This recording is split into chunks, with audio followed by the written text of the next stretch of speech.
Bismillahirrahmanirrahim. Assalamualaikum warahmatullahi wabarakatuh. Perkenalkan, nama saya Nurul Mutaharabi, MPD. Saya dosen kitab jurusan Pendidikan Khusus Fakultas Ilmu Pendidikan Universitas Negeri Makassar. Pada kesempatan kali ini saya akan menjelaskan mata kuliah yang sesuai dengan bidang keahlian saya, yaitu mata kuliah Pendidikan Anak Autis untuk mahasiswa program studi jurusan Pendidikan Khusus Fakultas Ilmu Pendidikan Universitas Negeri Makassar.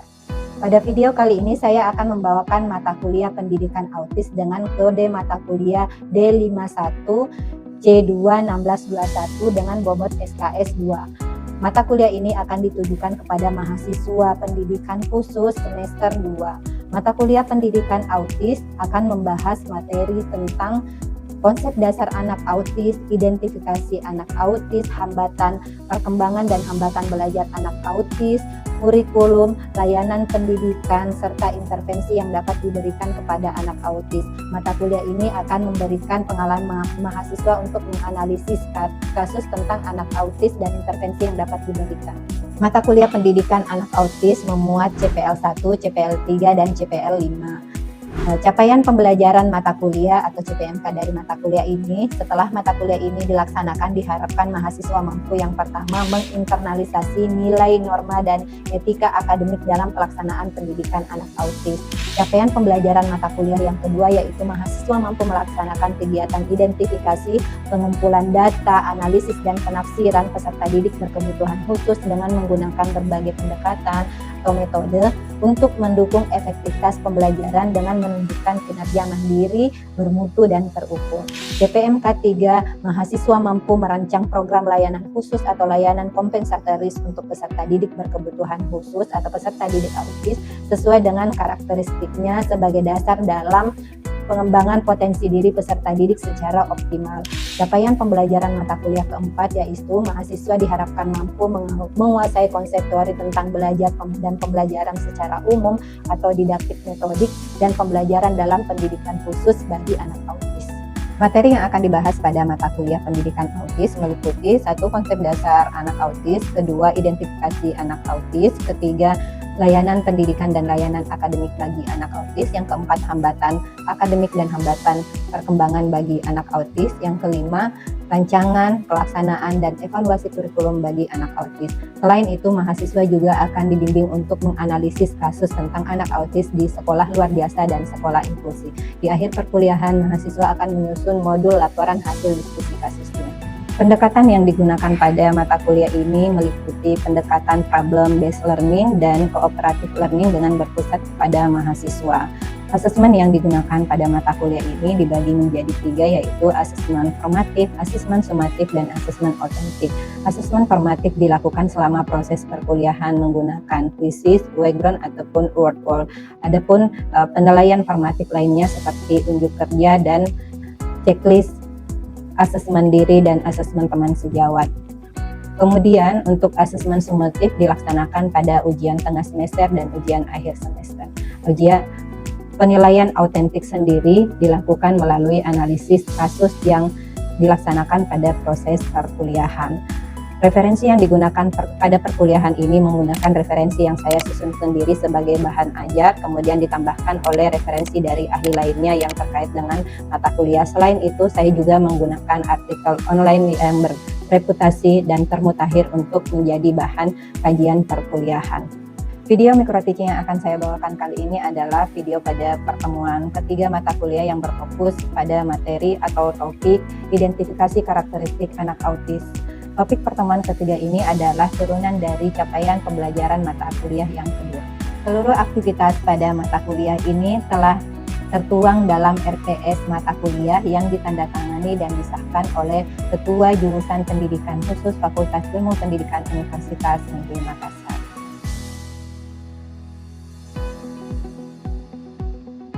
Berikut ini adalah cuplikan video micro teaching yang saya buat pada mata kuliah Pendidikan Anak Autis yang ditujukan untuk mahasiswa jurusan Pendidikan Khusus Fakultas Ilmu Pendidikan Universitas Negeri Makassar. Assalamualaikum. Waalaikumsalam.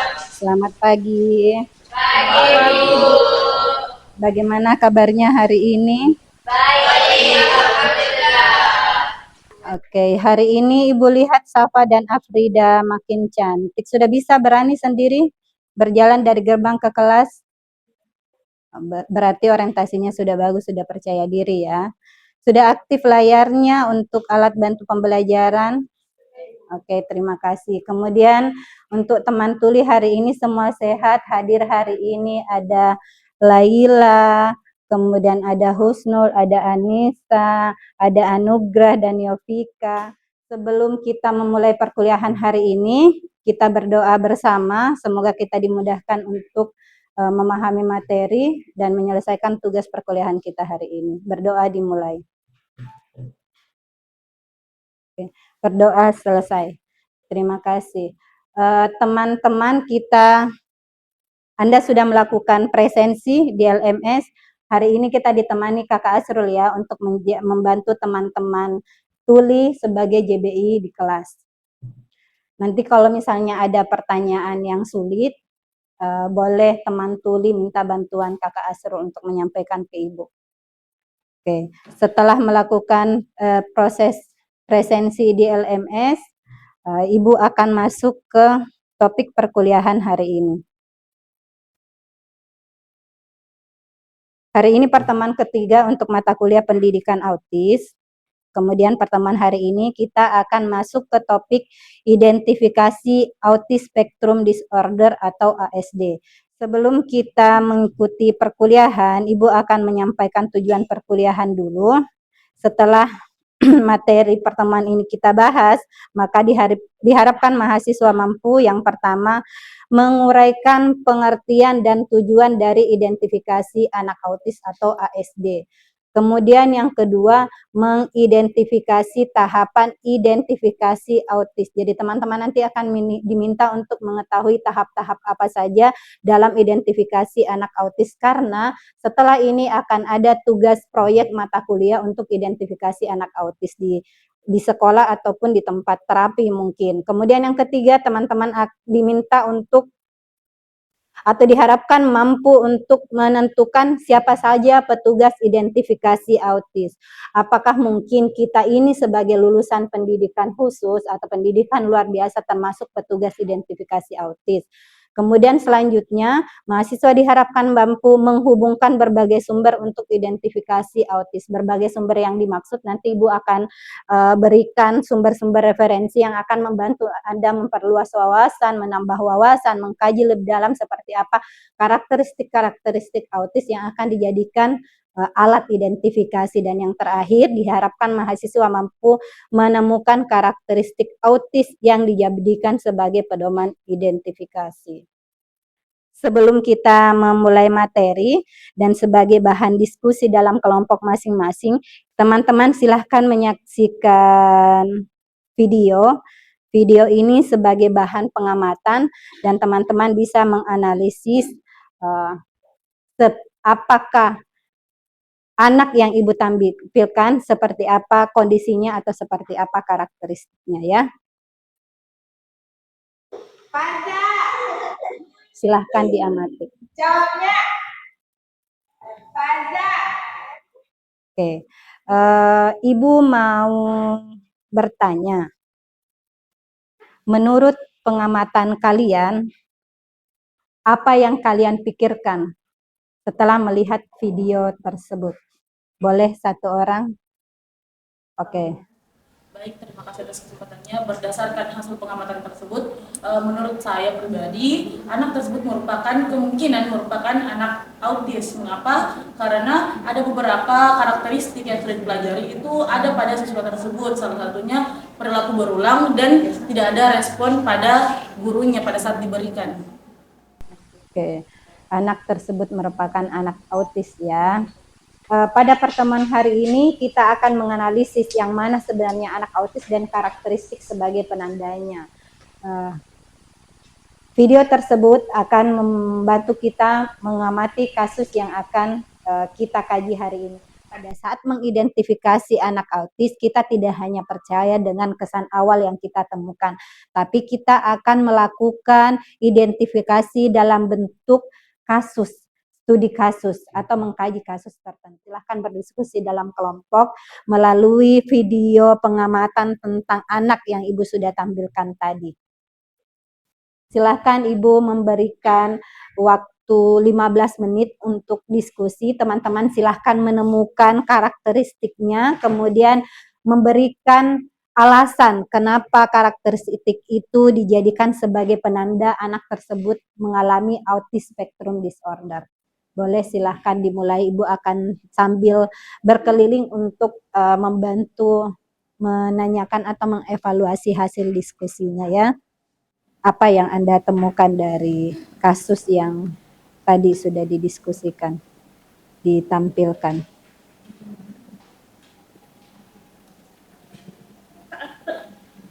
Boleh dibantu Kakak Asrul. Kami fokus pada komunikasi dari interaksi sosial. Apa? Interaksi sosial. Oke. Apanya yang ditekankan di situ? Apa alasannya? Jadi yang ditekankan di situ tadi Bu, kami melihat apa-apa saja interaksi atau komunikasi yang dilakukan anak didik ini Bu. Dari yang dilihat video tadi itu kami menganalisis kenapa anak-anak tersebut tidak mau berkomunikasi kepada gurunya, tidak mau melihat mata gurunya, begitu. Okay. Jadi kami fokus ke situ, interaksi sosial dan komunikasinya. Oke, terima kasih. Terima kasih. Boleh dilanjutkan lagi diskusinya ya untuk tambahan pengamatan karakteristik lainnya. Oke. Selanjutnya adalah Ibu mau meminta dua kelompok ya sebagai perwakilan untuk pertemuan hari ini menyampaikan hasil pengamatannya karakteristik autis yang ditemukan pada video tersebut. Apakah benar-benar anak di video tersebut termasuk autis atau bukan, lalu berikan alasannya. Kelompok siapa yang mau melakukan penyajian hasil diskusinya? Baik, terima kasih atas kesempatan yang telah diberikan Ibu. Jadi, kelompok kami itu mengidentifikasi beberapa karakteristik yang tampak pada anak pada saat penayangan video tadi, yaitu yang pertama ada perilaku yang berulang, kemudian juga anak menunjukkan sosial yang masih terbatas. Namun juga kami memerlukan informasi tambahan terkait perilaku anak di tempat lain, yaitu informasinya bisa dari orang tua dan juga guru. Itu saja Ibu, terima kasih. Oke, baik, terima kasih. Mungkin ada lagi yang mau menambahkan? Oke, baik, silahkan Afrida. Baik Ibu, menurut kami perlu juga melihat respon reproductive dan respon terhadap lingkungan Ibu. Oke, berdasarkan hasil diskusi kelompok tadi dan diskusi penyampaian hasil diskusinya, kita sudah mendapatkan satu pengetahuan, pemahaman yang perlu menjadi catatan sebagai bahan perkuliahan kita atau tugas kita nanti sebagai pendamping autis, bahwasanya dalam melakukan identifikasi kita tidak hanya memahami atau melihat satu tanda saja ya. Teman-teman boleh perhatiannya kembali ke layar yang ada di depan. Oke. Ibu akan mengawali dengan pengertian dari identifikasi. Teman-teman tulis, silahkan lihat ke depan ya. Nanti akan dibantu penjelasannya oleh Kakak Asrul. Identifikasi itu apa? Jadi identifikasi itu adalah kegiatan yang dilakukan untuk menandai, menemukan atau mengenali ciri atau tanda. Jadi pada saat teman-teman sudah punya pemahaman atau wawasan tentang karakteristik anak autis, maka teman-teman itu sudah akan mudah untuk memberikan tanda atau mengenali tanda pada diri seseorang yang mungkin Anda akan curigai sebagai anak autis atau ASD. Mengidentifikasi anak autis artinya mengenali tanda atau ciri karakteristik autis atau autis spectrum disorder dengan menggunakan pedoman identifikasi. Kenapa penting kita memiliki pedoman identifikasi? Karena pedoman identifikasi ini sebagai pegangan kita, apakah yang kita tandai apakah yang kita checklist itu benar-benar karakteristik anak autis. Kemudian di slide selanjutnya, setelah teman-teman memahami apa itu identifikasi, kita akan mengetahui, Ibu akan menyampaikan materi tentang tujuan dari identifikasi. Identifikasi dan ada istilah lain namanya assessment, ya. Setelah teman-teman berkenalan dengan anak berkebutuhan khusus atau menjadi petugas identifikasi, ada beberapa tahapan yang memiliki tugas dan peran masing-masing. Nah, identifikasi dan asesmen kadang-kadang dalam dunia pendidikan itu kita menganggapnya sebagai konsep yang sama, padahal sebenarnya tahapannya sangat berbeda atau caranya juga sangat berbeda. Tujuan identifikasi hanya ada pada 3 ranah. Yang pertama untuk penjaringan. Seperti apa disebut penjaringan? Kalau kita lihat ilustrasi pada gambar ini, visual pada gambar ini, jadi identifikasi itu adalah untuk menyaring informasi nantinya. Kita akan mendapatkan informasi karakteristik, misalnya yang disebutkan tadi, ada yang mengatakan bahwa anak yang ada video tersebut interaksinya kurang, terus ada yang mengatakan bahwasanya ada perilaku yang berulang, ada yang mengatakan bahwasanya komunikasinya tidak responsif dan seterusnya, itu akan dihimpun sebagai tanda-tanda awal. Kemudian akan kita kumpulkan dan kita akan saring apakah benar karakteristik tersebut adalah karakteristik pada anak autis. Ya, itu yang disebut dengan tujuan penjaringan atau penyaringan. Kemudian yang kedua adalah kenapa kita melakukan identifikasi? Tujuannya itu untuk mengumpulkan data atau informasi. Jadi semua hal yang kita lihat, semua tanda yang kita lihat silahkan dikumpulkan dulu. Nanti kita akan melakukan checklist apakah ini iya atau ini tidak pada karakteristik tersebut yang menunjukkan anaknya autis. Kemudian yang ketiga adalah sebagai bahan tindak lanjut dari asesmen. Kita tidak boleh mengasesmen anak sebelum melakukan identifikasi. Kita tidak bisa mengatakan bahwa kita sudah mengidentifikasi dan juga sudah melakukan asesmen, padahal kita tidak melakukan 2 tahapnya. Jadi antara identifikasi dan asesmen itu berbeda. Setelah kita mendapatkan informasi, maka bahan tindak lanjutnya adalah melalui asesmen. Selanjutnya, tahapan identifikasi. Nanti teman-teman, kalau mau memiliki keterampilan selain mengajar ya, materi ini sangat penting, keterampilan ini sangat penting untuk dikembangkan. Sebelum Anda mengajar anak, sebaiknya Anda memiliki keterampilan dasar dulu yang dijadikan sebagai pintu awal untuk menangani anak autis pada khususnya ya. Tahapan-tahapan identifikasi ini sudah Ibu bagi ke dalam 5 tahap. Yang pertama, dalam mengidentifikasi, yang pertama kita harus menghimpun data anak. Mulai dari identitasnya anak, riwayat perkembangannya, tanda-tanda yang ada pada diri anak, bahkan mungkin riwayat medisnya kalau ada. Biasanya kan ada surat hasil keterangan dokter atau hasil pemeriksaan psikiater, itu dikumpulkan semua sebagai bahan data kita. Kemudian yang kedua, menganalisis dan mengklasifikasi data anak. Analisis ini penting untuk memberikan rincian informasi. Nah, kita akan menganalisis semua informasi untuk kita gabungkan, kemudian setelah digabungkan informasinya ternyata harus lagi dibagi-bagi, dikelompokkan berdasarkan apa. Kita akan mengklasifikasi data anak. Kalau itu anak autis, kita membutuhkan 2 data utama, Kita membutuhkan 2 data utama. Data pertama yaitu tentang bagaimana perkembangan anak atau aspek-aspek perkembangan anak. Kemudian yang kedua, kita harus mengumpulkan informasi tentang kemampuan akademik anak atau kebutuhan belajarnya si anak. Nah, dalam perkembangan anak ini sendiri ada beberapa aspek lagi di dalamnya. Jadi kenapa penting untuk mengklasifikasi? Karena kita akan melihat secara detail. Tapi mengklasifikasi ini akan menjadi informasi yang lebih detail kalau kita sudah masuk ke tahap asesmen. Jadi kita akan mengidentifikasi kedua informasi utama saja. Yang pertama informasi tentang bagaimana perkembangan anak, kemudian yang kedua tentang kebutuhan akademiknya si anak. Lalu selanjutnya Tahapan yang ketiga, kita akan mengkaji kasus berdasarkan data hasil identifikasi.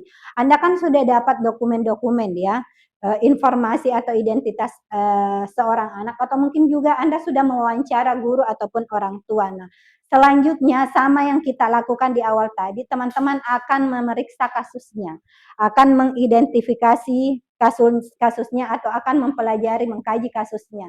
Nah, akan lebih baik kalau Anda bertemu langsung dengan anaknya, melihat langsung karakteristik atau tanda-tanda yang ada pada diri anak. Mengkaji kasus di sini sebaiknya dilakukan secara langsung, mengamati langsung apakah tanda-tanda yang disebutkan oleh orang tua, oleh guru ataupun dari bahan dokumentasi, bahan dokumen-dokumen yang dikumpulkan atau Anda kumpulkan itu cocok atau terlihat. Kemudian selanjutnya melaporkan data hasil identifikasi. Oke, kalau kita melihat tahapan identifikasi dari anak autis ini yang Ibu sudah sampaikan tadi, kira-kira Anda ada di posisi mana? Laila mau? Baik, silahkan Laila.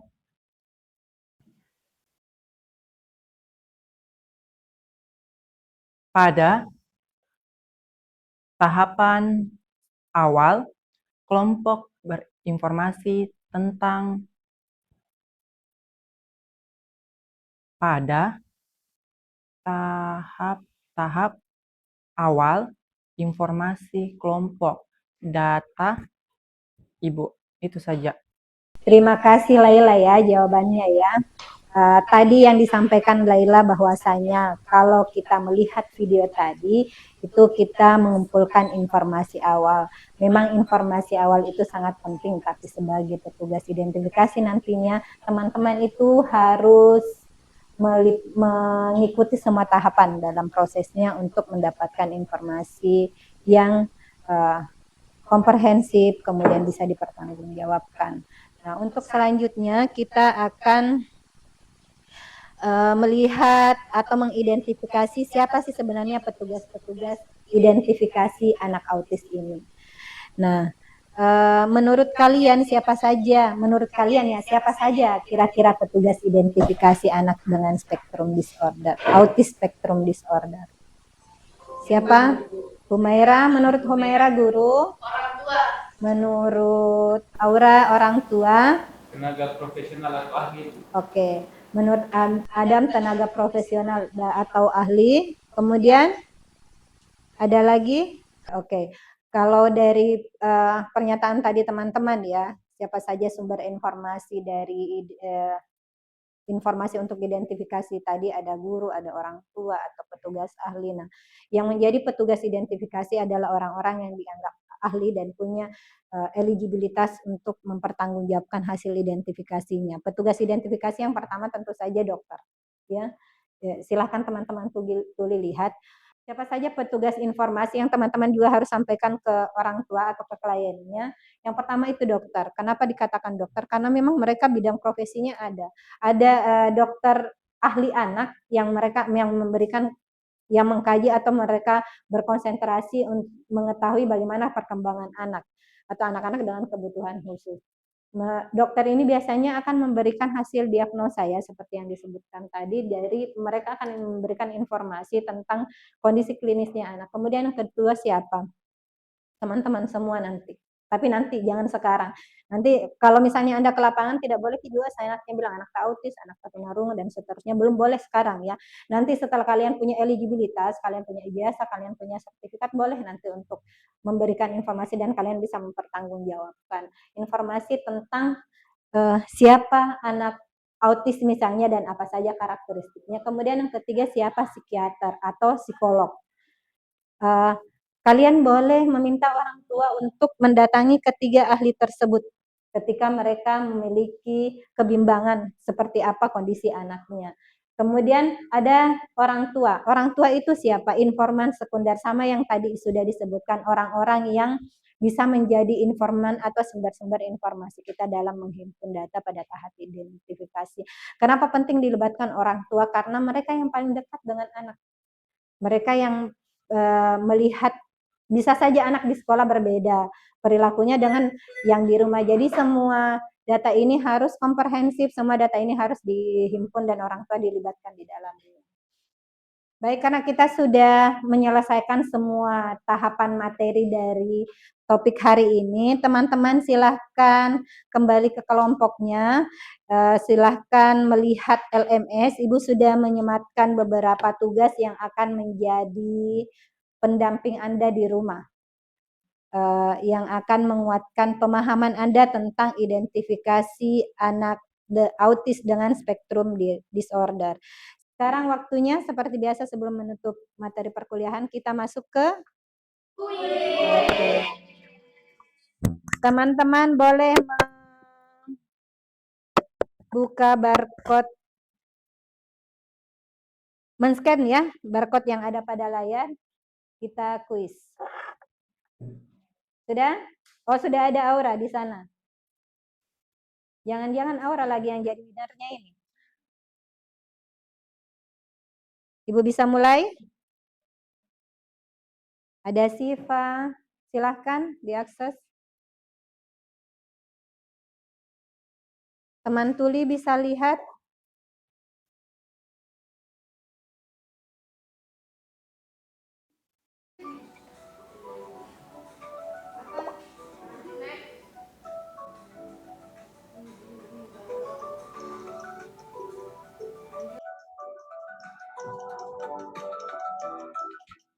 Siapa yang paling tinggi?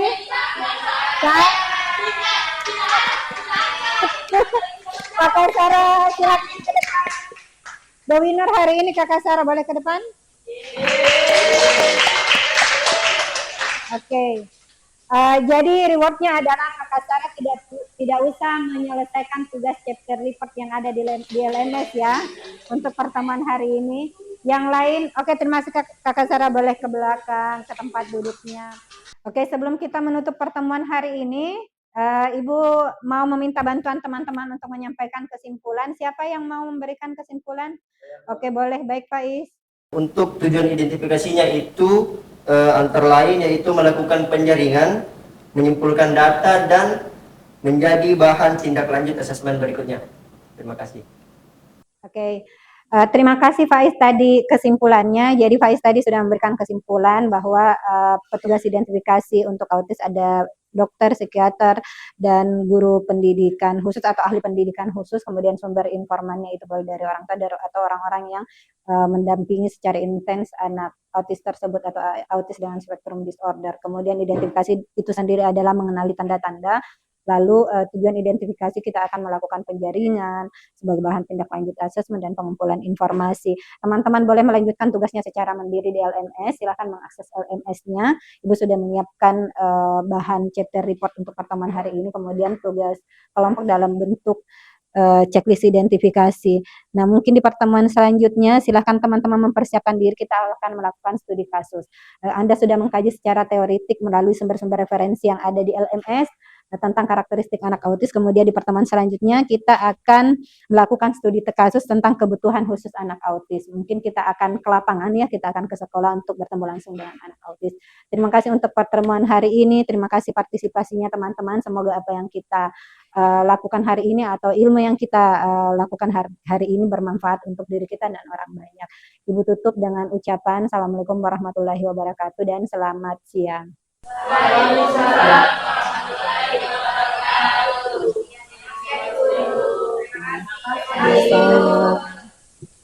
Demikianlah video ini saya buat sebagai salah satu syarat penyusunan dokumen pernyataan diri dosen dalam unjuk kerja perguruan tinggi sertifikasi dosen tahun 2026. Kepada semua pihak yang terlibat saya ucapkan terima kasih. Akhir kata, wassalamualaikum warahmatullahi wabarakatuh.